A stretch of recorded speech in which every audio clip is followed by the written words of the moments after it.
नमस्कार दोस्तों, आप देख रहे हैं InKhabar.com। मैं हूं राजन नाथ और मेरे साथ है ओम प्रकाश जी। खैर, भारत ने 7 दशक बाद ऑस्ट्रेलिया में एक रिकॉर्ड कायम किया है, यानी कि 7 दशक बाद कंगारुओं की ज़मीन पर सीरीज़ हराकर भारत ने एक विजय हासिल की है। ओम प्रकाश जी, आप इस जीत को कैसे देखते हैं? मतलब अगर आप इंग्लैंड के दौरे से कंपेयर करें इंडिया की परफॉर्मेंस को, तो क्या लगता है इस श्रृंखला के बारे में क्या कहना चाहेंगे? देखिए, इंग्लैंड का दौरा अगर देखा जाए राजन जी, तो कुल मिला के उसमें भारतीय टीम को हार ही मिली थी। लेकिन हम उसकी बात नहीं करेंगे आज यहाँ, हम सिर्फ ऑस्ट्रेलिया दौरे की बात करेंगे। और भारत 70 साल बाद, यानी कि 7 दशक बाद भारत पहली बार ऑस्ट्रेलिया में जीता है टेस्ट सीरीज, और ये पहली टेस्ट विक्ट्री है भारत की ऑस्ट्रेलिया में। और इतने दौरे भारत ने किए, कुल मिलाकर ये 12वां दौरा था भारत का। 1947-48 में लाला अमरनाथ की कप्तानी में भारत ने पहला दौरा किया था, उसके बाद में लगातार दौरे होते रहे, लेकिन कोई भी भारतीय कप्तान टेस्ट सीरीज भारत को नहीं जिता सका। और विराट कोहली की कप्तानी में संभव हो पाया आखिर 7 दशक बाद कि हम लोग ऑस्ट्रेलिया में पहली बार टेस्ट सीरीज जीते।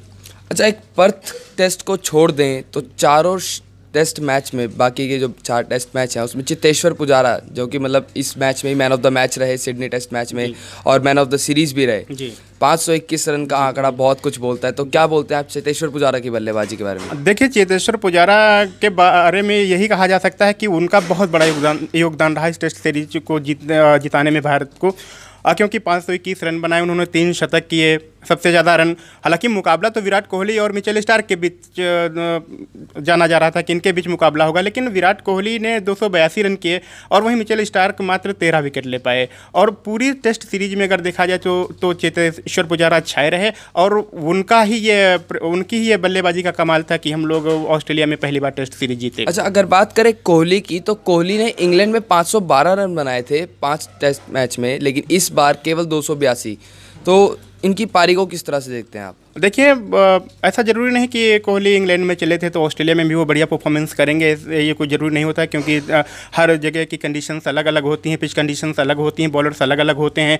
और फिर जो बल्लेबाज है जैसे कि विराट कोहली हैं, तो ज़रूरी नहीं कि जो उन्होंने इंग्लैंड में प्रदर्शन किया था वो यहाँ पर दोहरा पाते। हालांकि उन्होंने भी शतक किया और एक अर्धशतकीय पारी खेली, चेतेश्वर पुजारा को उन्होंने बढ़िया सपोर्ट किया, तो कुल मिलाकर उनका भी योगदान है। लेकिन जो सबसे बड़ा योगदान है वो चेतेश्वर पुजारा और जसप्रीत बुमराह का है। जसप्रीत बुमराह ने इस टेस्ट सीरीज में 21 विकेट लिए हैं। जी।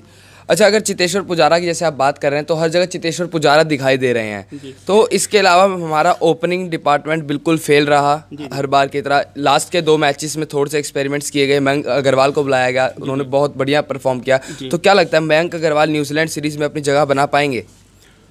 देखिए, मौजूदा अगर उनके फॉर्म को देखा जाए, जिस तरह से उन्होंने अटैकिंग क्रिकेट खेली, और वो ये कहते हैं कि वीरेंद्र सहवाग को अपना वो आदर्श मानते हैं और उसी शैली में वो बल्लेबाजी भी करते हैं, तो मयंक अग्रवाल को कुल मिला के कि न्यूजीलैंड की जो आगामी सीरीज शुरू होगी वनडे सीरीज के बाद से, तो मौका देना चाहिए। मेरा मानना है ये कि जिस तरह से उन्होंने ऑस्ट्रेलिया की पिचेस पर अपनी बल्लेबाजी का परफॉर्मेंस किया, तो न्यूजीलैंड की ऑस्ट्रेलिया की पिचेस में बहुत ज़्यादा फर्क नहीं है, और वहाँ पर भी वो बढ़िया कर सकते हैं।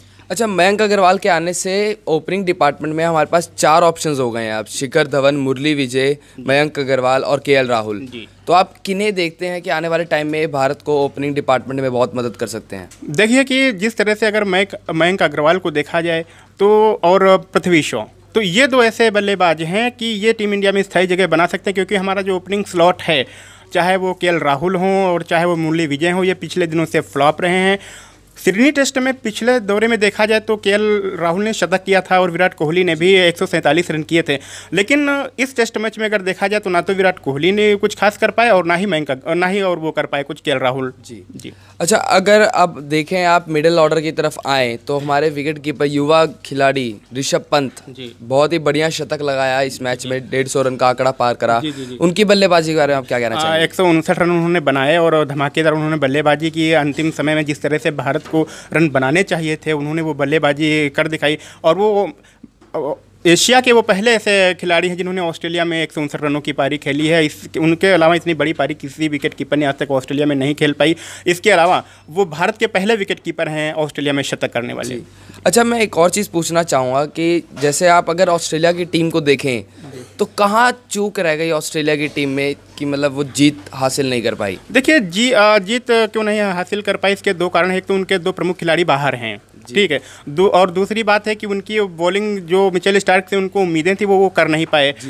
मिचेल स्टार्क से उनको उम्मीदें थी और काम किया उनके नाथन लियोन और बुमराह ने 21 विकेट लिए हैं इस टेस्ट सीरीज में।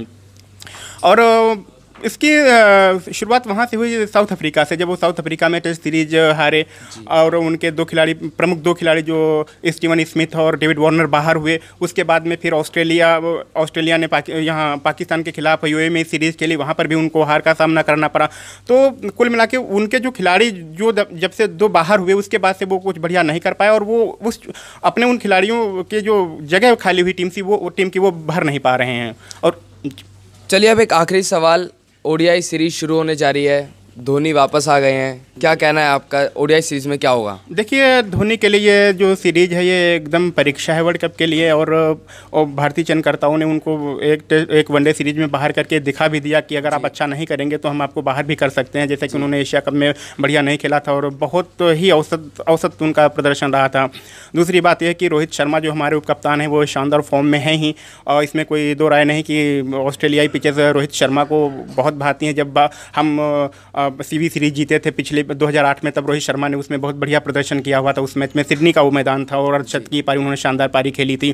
तो और इधर विराट कोहली तो फॉर्म में है ही। तो कुल मिला के ऑस्ट्रेलिया को हम वनडे सीरीज में भी ज़बरदस्त चुनौती देने वाले हैं। चलिए, ओम प्रकाश जी कह रहे हैं कि बढ़िया चुनौती देंगे ओडीआई में, लेकिन देखना होगा कि अब ओडीआई में होगा क्या। भारत जीत के साथ आगे बढ़ रहा है, एक हौसला लेके चल रहा है। तो तमाम स्पोर्ट्स की लगातार ताज़ा खबरों से जुड़े रहने के लिए इन खबर को सब्सक्राइब करें। अगर वीडियो आपको पसंद आई हो तो इसे लाइक करें, शेयर करें और कमेंट के ज़रिए अपनी बात बताएं ज़रूर।